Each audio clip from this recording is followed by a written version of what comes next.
From the Green Room Studios at Bates Nursery in Nashville, Tennessee, it's Gardening Inside Out, a podcast with highlights from our Saturday morning live show, answering all your gardening questions, giving you plant advice for any space in your life. Let's start the show.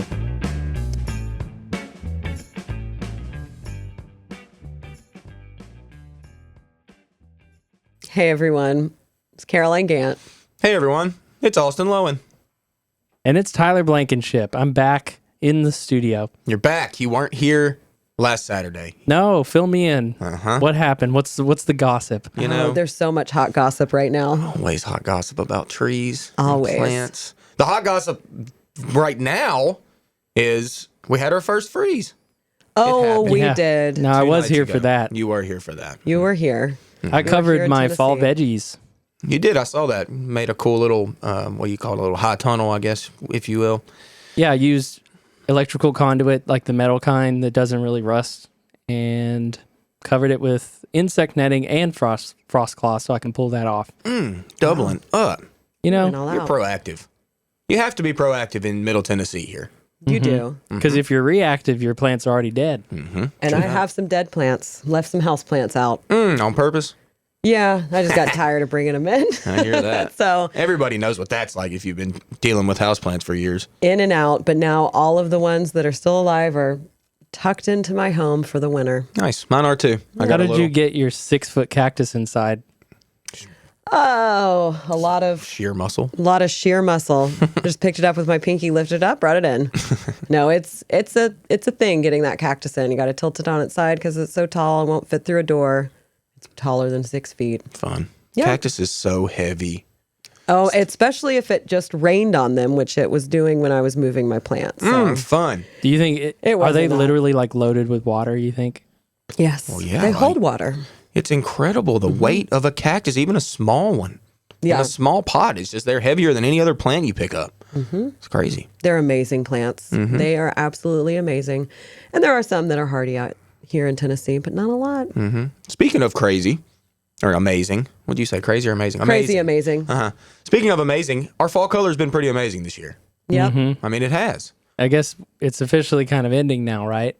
Ish. I mean, even with a freeze and a frost with like big deciduous hardwood trees, it's not just like an immediate drop. I've noticed oaks are usually some of the latest. Some oaks keep their leaves through the whole winter. Yeah, They'll just stay brown. Stay brown. Beech trees are like that too. They'll keep their leaves through the whole winter, but they they're look kind brown. of ghostly. They do. Spooky Really trees pale. through the winter.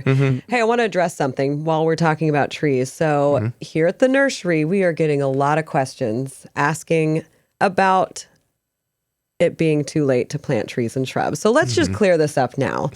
Y'all, it is never too late to plant a tree or a shrub. I plant most of mine in the winter when everything is dormant, as long as the ground isn't frozen and you can dig into it. Yeah, it's so much easier to plant a dormant tree. You don't have to worry about water near as much. I'm definitely that kind of guy. Let the leaves drop and then plant over the winter. But I get it, and I understand why people would think that. I mean, I guess a little, but no. Mainly, the trees we sell here, deciduous hardwood trees specifically, are extremely cold hardy, and they just go to sleep. But planting them is totally fine. I mean, it's no different than us keeping them here at the nursery in a pot over the wintertime. It's not like Exactly. we're really doing anything to keep them protected. And They they're don't need above it. the soil, yeah. They don't need it. So- They don't have those leaves or anything, so there's not going to be a lot of issues. Now, something I unplanted were my dahlias that I planted literally about a month ago.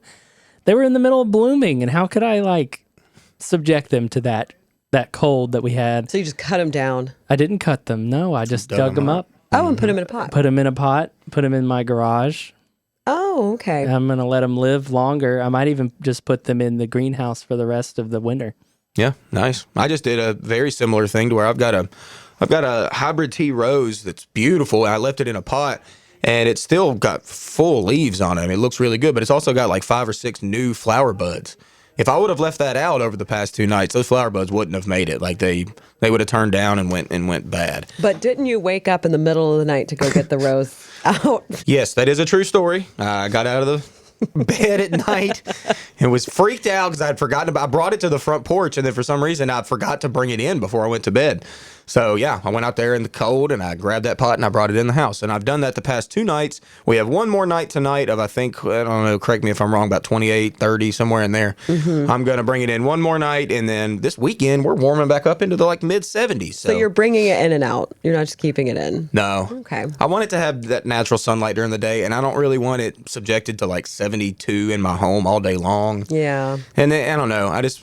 I don't know. I just love that even when you're sleeping, clearly your brain is just it's always on primarily plants. focused on plants, Always on flowering, plants. pretty Yeah. little plants. But Speaking of plants, my greenhouse right now is reading 68.2 degrees. Wow. sweet. Isn't that wild? That's wild. That's a good temp. It was 83 yesterday when it got to the high of 50 or whatever. And that, all my citrus are doing fairly well in there. And actually, my lime is in the middle of blooming right now. Sweet. Wow. Do you have And it setting heated or fruit. is it just using the... It's heated. sun. It has a infrared heater that's like a wall mount type heater. And it's got a thermostat on it and it's wirelessly controlled. So I can like bump it up or down, but it's set at 55. So, it keeps it there. Cool. Lovely. It really helps me sleep at night. And Knowing to your know plants are that okay. my fruits are going to be growing through the winter. At least, hopefully. The sunlight is a whole other question. Yes. Well, let's go ahead and fill you in on what you missed as Rachel sat in for you on the broadcast for Saturday, October 28th. I can't wait. Here we go. End of October. It's a very seasonal transition that occurs. It seems like almost every year, this is what we get at the very end of October, early November. The weather decidedly changes, and this is not going to be the exception. No. So, what do people need to be thinking about with respect, or what do they? Because there's a lot of people who are totally unconscious of it.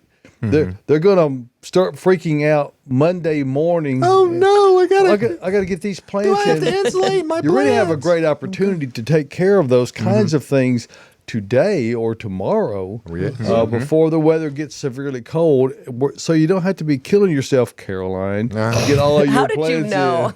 in. I haven't, I shouldn't say this, but I haven't really taken any of my houseplants in yet. So it's going to be a busy Sunday trying to get all of my cactus in. It's mostly cactus that I put outside. A lot of my leafy plants just stay in year round. So Now, the cactus, to be fair, can take some cool weather. they can take it, and I've tested pretty much all of them, and they can handle it down into the 20s as long as it's there for just like a couple hours, and we don't get a hard frost where they are, especially if they're under a cover. Yeah, there's but no I'm going to guarantee go of ahead and bring that. them all Did you know in. she say she tested them? I- It's because I she have. left them outside and didn't. You know, An I have unscheduled found that there test, are perhaps. some cactus that I have in my house that are pretty cold hardy. I forgot about one, and now I can't remember which one it was because I have so many and it was a while ago, but I left it out almost all winter, completely forgot about it, and it was completely fine. But now that I don't know which one it is, I'm not going to test that hard with Well, you. and there are things that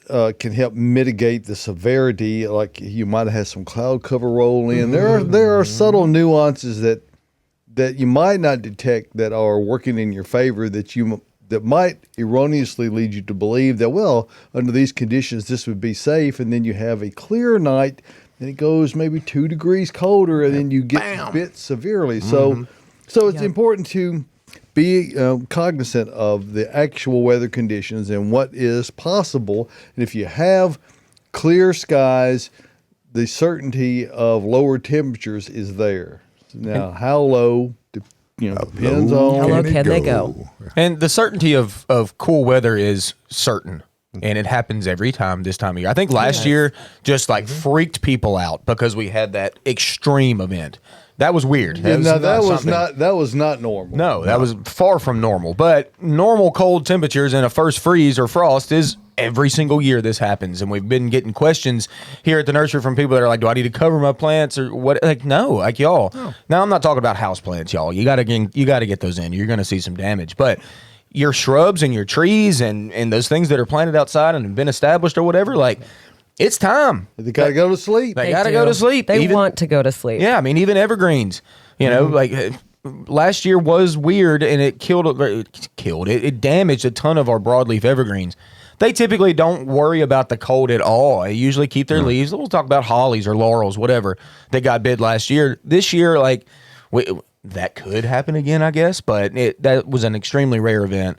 It's time for our plants to feel that first freeze and frost and go dormant. And you know what I noticed yesterday in particular, and that wasn't the first day that there was leaf drop off of deciduous trees, but yesterday there was just a huge amount that started shedding off, and we haven't really had cold weather, so it was remarkable the amount of leaves coming off of trees ahead of the cold weather. It's almost It's as also if been really dry, so I think that also adds a lot. Yeah. The color on trees, was nice, but it's going to be very short lived because they're going to be off of there.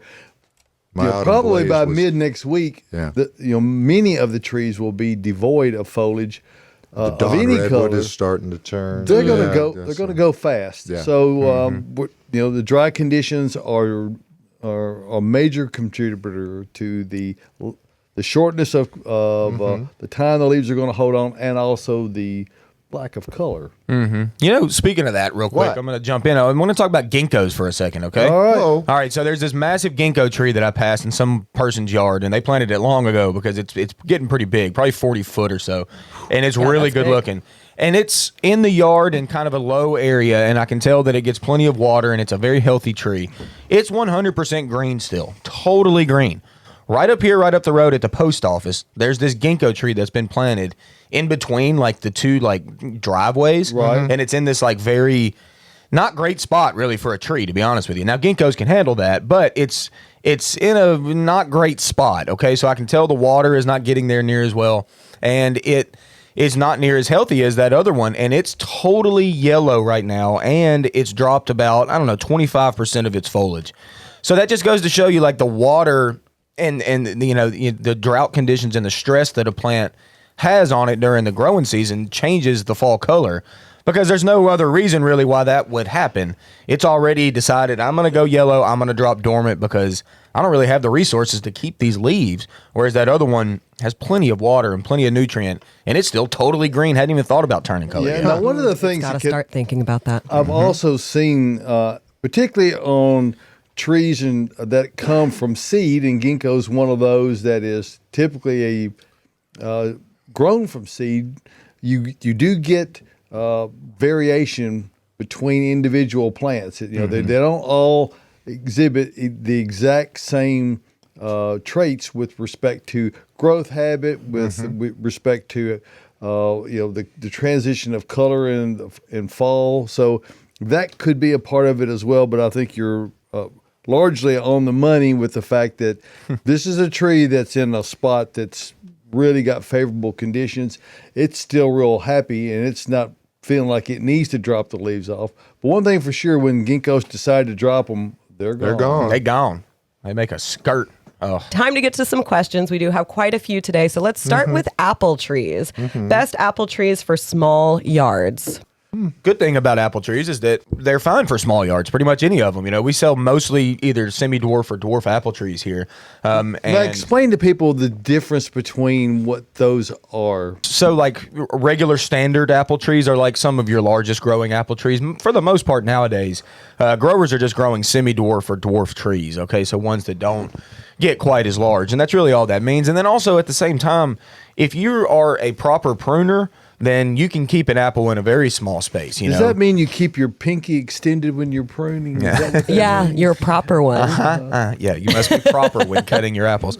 But keeping them in check every year with a once-a-year prune over the wintertime is really, really beneficial for you and the plant, to be honest with you. You get higher quality fruit, you get less pest pressure, you get less disease, and it's easier for you to pick them in the fall. It's very annoying to pick apple trees when the trees are too large.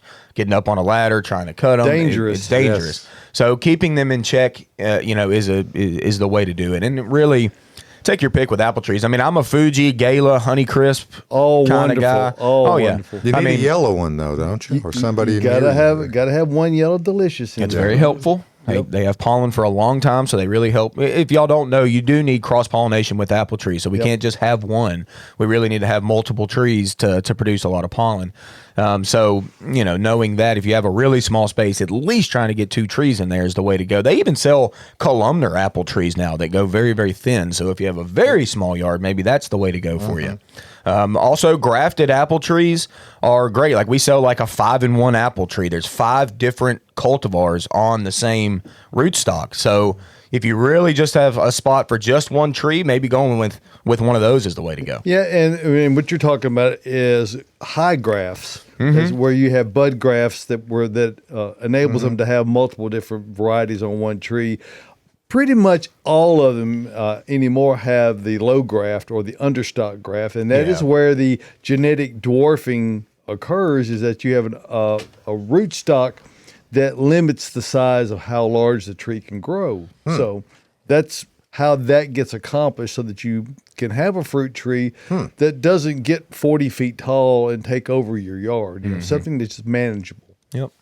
They get big. I talk about them, and I think they might be dead or they're well on their way out, but I have 2 giant gnarly apple trees. Gnarly. On my property. Oh, Okay. they look like Halloween year round. They're kind of cool. But when I bought the property, they were already there, well established, been there a long time. I never pruned them, and now it's just beyond all hope. But we do have a second question about apple trees. Bugs on apple trees help. So they didn't say anything. So what kind of pest, what kind of bug would be drawn to an apple tree, and what do you do about it? There's a number of bugs that like apple trees, and at this point in the game, there's not much to do. Okay, your apples are about to go dormant, which is what they do. They're going to drop their leaves, like we talk about a lot, and especially with fruit trees, is applying a dormant oil to their stems and covering them very, very well. First, prune them how you're supposed to. Get on YouTube, watch little tutorials about how to prune apple trees. It's very helpful. And then after you get them pruned up, then you spray with a dormant oil, coat those stems really, really well, every bit of it, and that'll be helpful for next year. But if you have bugs right now, not that big of a deal. They're getting ready to go. Gardening Inside Out is brought to you by Earth Mix Garden Products, creating regionally sourced high-quality soil blends and amendments for the sustainable-minded gardener. Fall and winter are great times to plant in the Southeast, and Earth Mix can help you with Landscape Soil Conditioner. Mix Landscape with your native soil to feed all winter long. Added mycorrhizal fungi help your plants get established faster and increase hardiness through the year ahead. Visit earthmix.net for more information and retailers near you. Remember, success begins at the ground level when you use Earth Mix Garden Products. What's the best tree to Self throw there. toilet paper in at Halloween? Oh, no. Yeah, what is the best one? Somebody else's. Yeah, exactly. Yes, Absolutely. somebody else's. Ooh, it's probably not. I never rolled any houses. I never a have. big Just Poor- kidding. I never had Poor either. child. Really? I did. I actually rolled a lot of houses. And there were some fun times. Let's talk about hydrangeas, though. I know Okay. Austin's probably itching to talk about We have hydrangeas not talked this about them morning. all day. We haven't. I don't even know if we had a hydrangea question last week. I'm So sure we did. We had those pretty ones in here last week, though. Oh, we those did. gorgeous ones. all right. So hydrangeas, when to cut? Do I cut? Last year had beautiful blooms on some. This year, none. Okay, this is a great question. I'm going to do a webinar on this winter. I'm going to teach y'all how to prune every different species of hydrangea. So I don't know which hydrangea you're talking about, but I'm assuming it's going to be a macrophylla, which is the big either blue or pink blooms. And yeah, they did not bloom very well this year because of a late frost, which we have. So if that is what you're talking about, then do not cut it at all really over the wintertime. You got to leave the old stems up because that's where they bloom from. So as ugly as it might look over the wintertime, which it kind of does, the stems don't look very attractive. You got to leave them up. That'll give you the most opportunity to get, leaves from those stems to produce blooms for you. Okay. Now, if you have like really an old one and there's like really kind of dead looking wood in it, obviously remove any like dead looking wood. But for the most part, leave those stems up as much as you can through the winter. Now, different species of hydrangeas, you cut them different. When to cut is going to be over the wintertime during dormancy with all of them. But there are some practices, some cultural practices you need to know before you start just whacking on your hydrangeas to make sure you get some blooms. You need to understand what the ramifications Of are. whacking your hydrangea is, yes.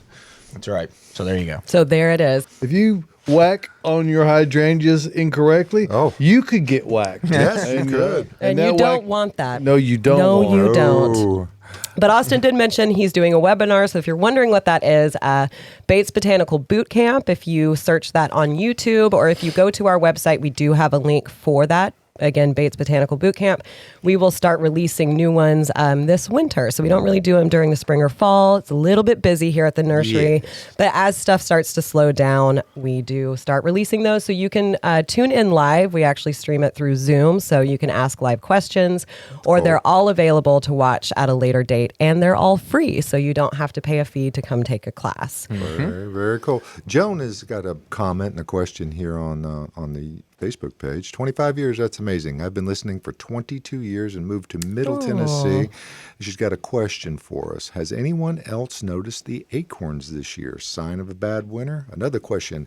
I sowed, SEWED, Kentucky 31 fescue last weekend and covered it with straw. Am I going to have success with that? She clarified it. She spell checked herself later on in there, but I think you're going to be okay if you can get some water on it. Yeah, That's the biggest thing. Yeah. Now, one of the biggest mistakes people make when they're applying straw to a newly seeded area is the over application of it. Once that seed germinates, You get the little straw- babies, The yeah. straw goes from being an asset immediately to becoming a liability. So you really need to, unless you have very thinly applied it, you need to take a leaf rake once that seed gets up to maybe 2.5 to 3 inches in height and carefully rake that out of there, because it can actually start to kill the grass as it tries to grow through it and thicken up. So just be mindful of that. Straw is helpful on the germination side, not so much once it starts growing. Kentucky 31's not the prettiest grass out there, but it's very reliable in Middle Tennessee. Well, It's a what I pasture like grass, about yeah. Kentucky 31 is that it seems to be much more Yes. resilient to a lot of the pathogens that are associated with others. Right. Much of the problems with fescues can be alleviated simply by mowing correctly. Put your mower at the highest setting and never deviate from Nope, it. leave it up. Especially when the weather is hot. Yep. You might be able to get by with it right now, but you've got to be mindful of it. Is they call it tall fescue, not short fescue.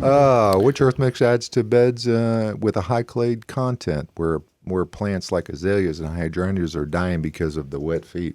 What amendment are we putting It's in? hard to beat landscape for almost Yes. any application, and what Yes. you're going to get is a sufficient amount of particulate organic material in there. Now, if it really has a waterlogged problem, you may want to additionally incorporate some Enlighten into that, which That's is the expanded shale product? right, Yeah. and Okay. that'll greatly accelerate the amount of ability of the soil to be able to evacuate that excess moisture. So Big hole, lots of earth mix. right, and Yeah. if it's particularly No wet, kidding. I mean, plant yes. the plant, particularly if it's like an azalea rhododendron, on the high side. You want it to be. You don't want it to be sitting down where its feet, as has already been said earlier in the program, having wet feet. Austin, talk about that. Wet feet's not a good thing for many, if not most, plants. I hate wet feet personally. I do, too. I mean, I think a lot of plants, but when my feet get wet out here, it's the worst. You should see his face when it rains and his shoes get wet. They make It a is sad, a sad fun, guy. sad It's a time. sad day for me. You know, I can't wear boots. Boots kill my feet, so I'm a tennis shoes guy. I'm wearing my Nikes every single day, but if they get wet a lot quicker, and azaleas are like my feet. You are an azalea. They hate wet feet. They won't do well in that scenario at all. They smell so good, too, when your feet get Oh, wet. yeah, it's great. Yeah, it's wonderful. I love that. But hey, going back to the question about acorns, it has been a crazy acorn season. What's up with that? Black walnuts the same way? Yes. Like, good Lord, I've got 6 billion black walnuts in my Ooh, yard. that's not I was just fun. shooting them out the other day with the lawnmower like softballs. I mean, it's just going everywhere. And yeah, me and Tyler were just talking about this the other day, how the amount of acorns that are in our new parking lot, they're just getting smashed by cars. It's been it's been a fruit-filled year. Mm-hmm. My hickory tree has gone crazy. Yes, They're hickories are all throwing. over my driveway. I know. And they drop heavy. Yeah, They actually do. broke my windshield a couple years ago. Uh-oh. Yeah, Broke it's your wild. windshield. Additional support for Gardening Inside Out is brought to you by Bates Nursery and Garden Center, a third-generation nursery located in Nashville, Tennessee, and 20-time recipient for Nashville's Best Garden Center, offering the widest selection of new arrivals for fall, like specimen conifers, Japanese maples, and pansies in nearly every color. Open year-round, minutes from the heart of Nashville in beautiful Whites Creek, Tennessee. Browse their selection online anytime at batesnursery.com. Bates Nursery and Garden Center, beautifying Nashville since 1932. Hey. Hey, Hey. questions? Yeah. What? We might have a feature that we need to run because we haven't run it yet. Yeah, there's things around town. That might be Leaves. blooming or Colors. Somebody would have to push a button. I don't know which color to tell. Hey, Austin. What's in bloom? Yeah, all right. Or maybe what's more accurate, what's in color. Yes. Color, yep. That's a big part of it. Not a tons in bloom. You're still getting some leftover annuals. All right. This time next week, there won't be anything. There won't be any annuals next week. But Caroline told me her lantana is still going strong, so that's cool. It's a shrub and it's Zinnias still blooming. still money. Zinnia's still popping. Gomphrena in my yard is still going, and my petunias obviously are lovely and gorgeous. Yes. You're welcome. And Caroline wrote down on my list here that her upright phlox is reblooming. It's so, reblooming. Mhm. That's Now, cool. is that the tall, hardy phlox? Yeah, it's the tall bright eyes is the variety. Yeah, and that's just good to show you that if you're quick to cut back old blooms, you'll get some new ones. Mm-hmm. So there you go. There's that. Roses are looking pretty good right now. Actually, knockouts are really are showing off. Bush lespedeza. Put that on the list. Have you ever heard of that? No. I have. David has. What's the Because he's common done this name? for 65 years. That is the common name, Bush lespedeza. Oh, okay. Josh, you probably know lespedeza as like a ground cover type crop. Okay. That farmers will use or whatever. But this is the bush form of that. Okay. Shout out to Ann once again in the office. She grows this plant and she loves it. It's blooming right now when a lot of things aren't. So cool plant. Check it out. See what you think. It's got a cool little purple bloom about it. It gets to be a large shrub. Dies back totally to the ground every year. Comes back from the earth and it blooms this time of year. So cool. Mums, asters, pansies, all three of those seasonal things. They're definitely in bloom. And y'all, my Jack Manny clematis is still spitting blooms. Wow. Still spitting them. Telling you. Best one on the market. And then at the end here, let's talk about fall color because it's happening. It's been a great week for fall color. I'm very, very happy with our fall color this year. I mean, the hickories, y'all, hickories are some of the best yellow. Yellowish orange. I mean, so good. Really, really nice. A lot of maples are showing off, showing their reds and yellows and Sumac orange. is blowing up. Yeah. Sumac is such a true red. Oxydendron, which is the sourwood, our native sourwoods here, blood red and beautiful.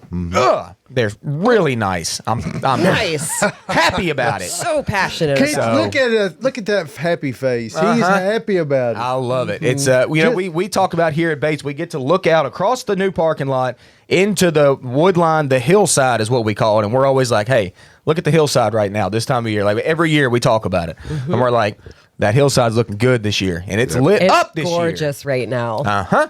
Be worth it to come to the nursery just to see it. Just getting to say oxydendron makes you happy. Yep, it is. So there you go. That's what's in bloom and what's in color. There you go. Wonderful. So my Sheffield pink, like Hardy Mum, I wish I had a photo. I think I actually talked about it last week, is in full bloom right now. It's stunning. It's like this light pink and it's huge. So I bought one last year and Anne had told me, she was like, that's one of my favorite perennials, but it will take over. It's so good. It like... at least tripled in size, but probably more. So There's this woman up at the road on Old Hickory Boulevard. I know you've seen her house because you drive that way home too, but she's got a little cut flower operation thing going on. Yeah. She does and she shops out here with us. She's a really nice lady, but she grows a whole row. She's got a row garden pretty much of like cut flowers.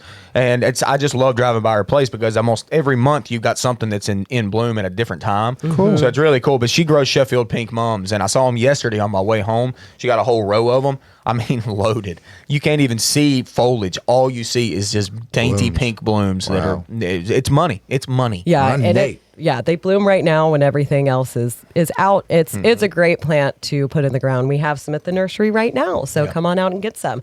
Let's get a couple more questions in. We do have a question about flowering perennials. Is it too soon to prune back Black-Eyed Susan and coneflower to the ground? So I would say no. I grow both of those, and at this point in the year, those spent blooms, the blooms that were gorgeous in the summer are going to be black. The stems are going to be dead. And I actually did prune all of mine last week or earlier this week when I was gardening, because they're starting to come back from the ground, or the foliage, those leaves that are still there are actually really healthy. So it's going to clear it out, give those some sunlight. My rudbeckia, which is Black-Eyed Susan, and a lot of my echinacea will actually hold leaves above the ground through the winter. Wow. So they're going to get the sunlight that they need. So yes, it's good to go ahead and remove anything that's dead off of those. Sometimes I'll leave some of the seed heads up for the birds, because I know they like to eat them in the winter and it's cute to watch them, but it's not going to hurt the plant. It's actually going to be good for it to go ahead and take all of that dead Question stuff about the back. seed heads. Yeah, and one of the things that people should also be thinking about with the cold weather coming in next week, if you still have summer annuals out there that are up, they're going to turn to slime. Yeah, my They're lantana is much- going to be gross. They're much easier to deal with before their slime stage. Yep. So I would encourage you to get that done. That's If a one good were to tip. harvest the coneflower seed heads, what's the chances of getting some to sow in the spring? Pretty good. Pretty good. I Now, usually whether they'll germinate or not is something else, but you You can can sow sow them. them all day long. Okay.